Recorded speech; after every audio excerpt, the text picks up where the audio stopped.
They laughed when she laid out her prayer mat. At first, it was just whispers, side glances, a few snickers. But as 16-year-old Amina knelt quietly in the back of her high school classroom during lunch to pray, the giggles grew louder. "She's doing yoga or something," a boy said, nudging his friend. Another one mimicked her movements mockingly, to the delight of a few others. Amina heard it, every word, every chuckle. But she said nothing. She simply continued her prayer, steady and calm, just like her mother taught her. To stay grounded in faith, even when the world tries to shake you. This wasn't the first time. Being one of the only visibly Muslim students in her suburban American high school came with its daily trials. Some students mispronounced her name on purpose. Others avoided her. But today felt worse, public, targeted. When she finished, she folded her mat, tucked it into her backpack, and walked silently back to her seat. The taunts followed her. "What's wrong? Can't wait till you get home to do that desert stuff."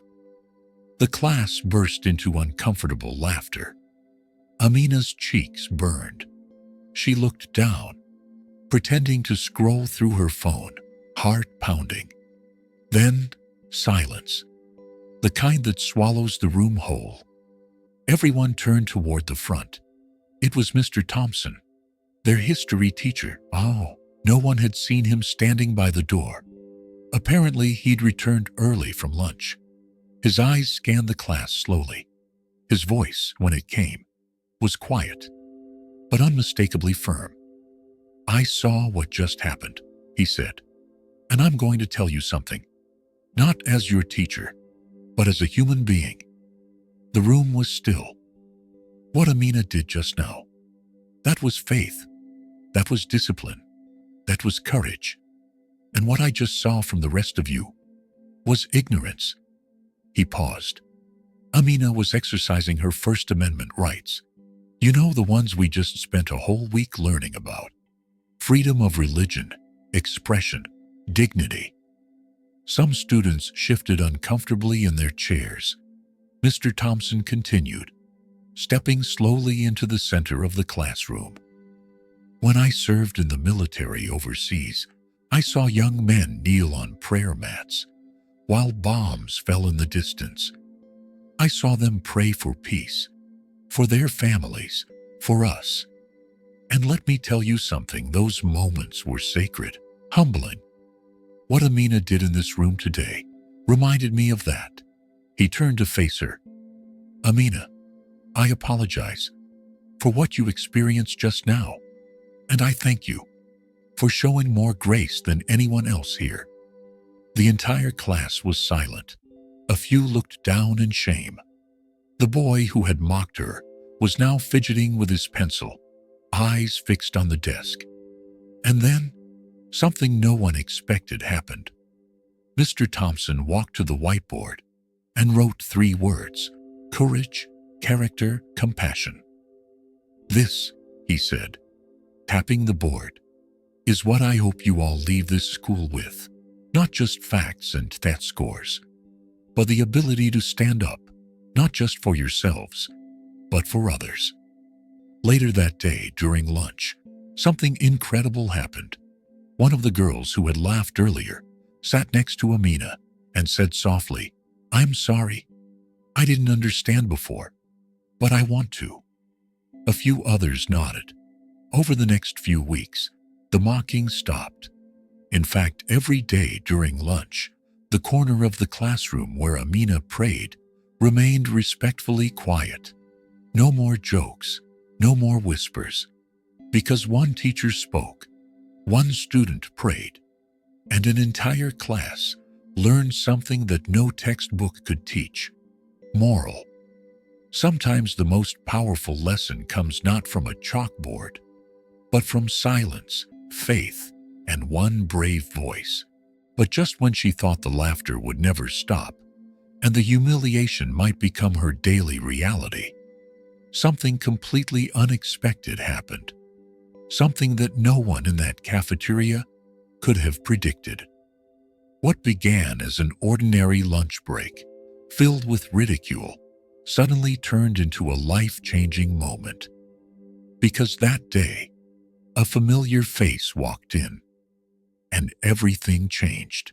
In the bustling hallways of Jefferson High School, where the chatter of students echoed like a symphony of youthful energy, there was one corner of the cafeteria that seemed to hum with a different tune, a melody of curiosity, judgment, and, unfortunately, ridicule. Amid the sea of trays laden with pizza slices and soda cans, 15-year-old Priya Sharma sat alone, her lunchbox open before her, all revealing an array of vibrant colors and aromas that stood out starkly against the monotonous fast food surrounding her. The contents were a feast of her Indian heritage: spicy samosas, fragrant basmati rice, dotted with peas, a dollop of tangy chutney, and a side of warm naan bread, all meticulously packed by her mother that morning. To Priya, it was a taste of home, a connection to her roots, but to the other students, it was an oddity, a spectacle worth mocking. As she unwrapped her food, the whispers began. A group of girls from her math class, led by the ever-confident Jessica, snickered from a nearby table. "What is that smell?" Jessica said loudly enough for Priya to hear, her voice dripping with exaggerated disgust as she wrinkled her nose. Her friends giggled, exchanging glances, their eyes darting toward Priya's table. "Is that even edible?" Another chimed in, holding her nose for effect, while a boy at the next table joined in, mimicking a gag. Priya's cheeks flushed with embarrassment, her fingers tightening around the edge of her lunchbox. She tried to focus on her meal, her heart sinking as the laughter grew, a cruel soundtrack to her solitary lunch. She had always known her food was different, but today, it felt like a spotlight was shining on her, highlighting every difference that set her apart in this sea of uniformity. Priya lowered her head, her long dark hair falling like a curtain to shield her face. But the taunts didn't stop. She thought about hiding her lunch, shoving it back into her bag. But the thought of disappointing her mother, who had woken up early to prepare it with love, kept her hand steady. Instead, she took a small bite of the samosa, the crunch and spice, a fleeting comfort against the sting of the jeers. The cafeteria buzzed around her, oblivious to her struggle. But for Priya, the world had narrowed to this moment of humiliation. She wondered if she'd ever fit in, if her culture would ever be seen as anything but a target for ridicule in this school where conformity reigned supreme. Just as the laughter peaked, a hush fell over the room, like a sudden drop in temperature. Heads turned toward the entrance, where a figure stepped through the double doors, causing an immediate ripple of excitement. It was Ethan Carter. The Ethan Carter, Hollywood's latest heartthrob, known for his blockbuster action films and that charming smile that graced magazine covers worldwide. His presence was unexpected, surreal, as if a celebrity had accidentally wandered into this ordinary suburban high school. Dressed in a casual black jacket and jeans, he carried an air of effortless charisma. His dark hair slightly tousled, his green eyes scanning the room with curiosity. The students froze, phones already whipping out to capture the moment. But Ethan's gaze landed on Priya, sitting alone amidst the chaos of her mocked lunch. With a confident stride, he made his way across the cafeteria, the crowd parting like the Red Sea. Whispers turned to gasps as he approached Priya's table, his presence silencing the earlier taunts.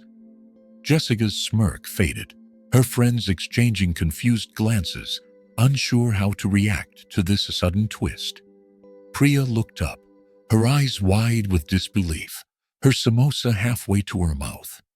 Ethan pulled out the chair across from her, sat down with a warm smile, and said, "Mind if I join you? That smells incredible. What is it?" His voice was genuine, his interest palpable, and for a moment, Priya forgot how to speak. The cafeteria held its breath, the earlier mockery replaced by a stunned silence. It's samosa," she stammered, her voice soft but gaining strength as she saw the sincerity in his eyes. "And rice and naan. My mom made it." Ethan nodded, leaning forward as if she were the most fascinating person in the room. "Your mom's a genius," he replied, picking up a piece of naan she offered hesitantly and taking a bite. "This is amazing. Way better than the stuff I grew up with." The room erupted into a mix of awe and envy, but Priya barely noticed.